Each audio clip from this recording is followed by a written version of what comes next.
आज हम एक ऐसे विषय पर बात करने जा रहे हैं जो वैश्विक राजनीति के केंद्र में है। एक बयान जिसने पूरी दुनिया का ध्यान खींच लिया। क्रेमलिन ने कहा कि वो डोनाल्ड ट्रंप को नोबेल शांति पुरस्कार के लिए समर्थन करेगा। जी हाँ, रूस की राजधानी मॉस्को से आई ये खबर केवल एक राजनीतिक बयान नहीं है, बल्कि एक अंतर्राष्ट्रीय संकेत है कि रूस और अमेरिका के बीच संवाद के दरवाजे अब फिर से खुल सकते हैं। और इसी से जुड़ा एक और अहम प्रसंग अलास्का में हुई ट्रंप और पुतिन की मुलाकात। कहा जा रहा है कि ये बैठक आने वाले महीनों में विश्व कूटनीति का सबसे अहम मोड़ साबित हो सकती है। तो आज हम कई पहलुओं के बारे में जानेंगे। क्रेमलिन का ये समर्थन आखिर क्यों आया, अलास्का की मुलाकात में क्या हुआ, और क्या सच में डोनाल्ड ट्रंप को नोबेल शांति पुरस्कार मिल सकता है। क्या ये बड़ा बदलाव है जियोपॉलिटिकल सिनेरियो के लिए। सबसे पहले ये जानना अहम होगा कि डोनाल्ड ट्रंप जो अमेरिका के राष्ट्रपति हैं, वो खुद को शांति निर्माता के रूप में पेश कर रहे हैं। यूक्रेन युद्ध, इजराइल हमास संघर्ष और चीन अमेरिका तनाव में अपनी मध्यस्थता की पेशकश कर चुके हैं। अब रूस के राष्ट्रपति कार्यालय यानी कि क्रेमलिन ने आधिकारिक बयान में कहा है कि अगर ट्रंप को नोबेल शांति पुरस्कार के लिए नामित किया जाता है तो रूस उनका समर्थन करेगा। ये बयान क्रेमलिन के वरिष्ठ सलाहकार यूरी उशाकोव ने दिया और इसका सीधा राजनीतिक अर्थ है कि रूस, जो पश्चिमी देशों से टकराव की स्थिति में है, अब ट्रंप को संभावित शांति सेतु के रूप में देख रहा है।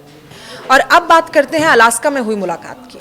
अगस्त 2025 में अलास्का के अंग्रीस एयरबेस पर अमेरिका और रूस के प्रतिनिधिमंडल के बीच बैठक हुई थी। इस मुलाकात में डोनाल्ड ट्रंप और व्लादिमीर पुतिन आमने सामने बैठे थे। मौका था अमेरिकी पहल के तहत समिति संवाद का।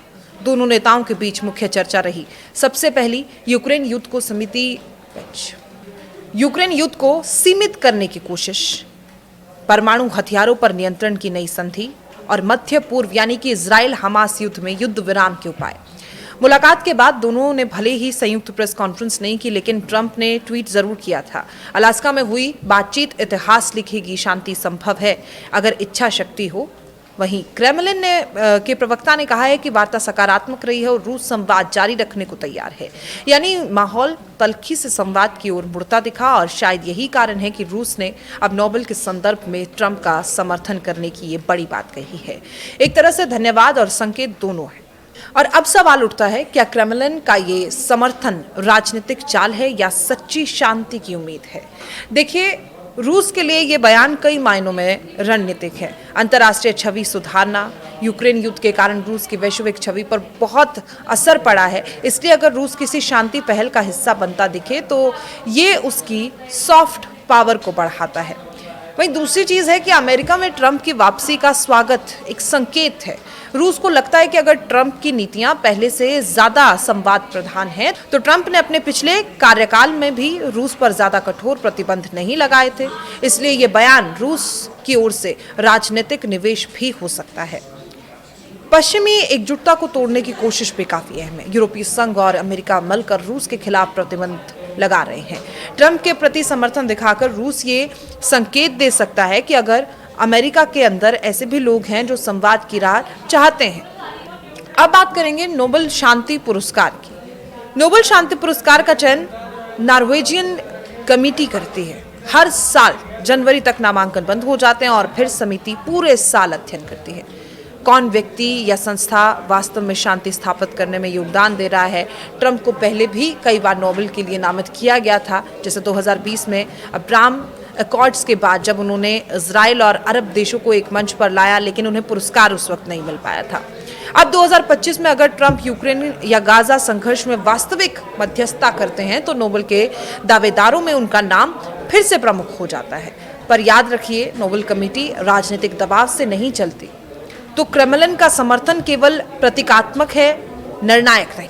अलास्का की बैठक को नया हेलसिंकी मूवमेंट कहा जा रहा है। 1975 में हेलसिंकी में भी अमेरिका, रूस, तब सोवियत संघ के बीच इस तरह का संवाद हुआ था, जिसने शीत युद्ध के दौरान तनाव कम करने की दिशा दी थी। और इस बार भी अलास्का का मंच उसी का आधुनिक संस्करण माना जा रहा है। अगर वहां हुई बातचीत आगे किसी समझौते में बदलती है तो ये ट्रंप के लिए एक बड़ा अंतर्राष्ट्रीय विषय बन सकता है। लेकिन हर पहलू का दूसरा चेहरा भी होता है। अलास्का में ट्रंप और पुतिन की मुलाकात ने कई सवाल खड़े कर दिए। क्या ये संकेत है कि विश्व में शांति की दिशा बदली है? क्या जियोपॉलिटिकल की धारा बदल रही है? वहीं कई विश्लेषकों का कहना है कि रूस का ये समर्थन ट्रंप के प्रति कूटनीति चतुराई है, क्योंकि इससे अमेरिका के भीतर बहस छिड़ जाएगी। क्या ट्रंप रूस समर्थक है? ये भी काफी अहम सवाल है।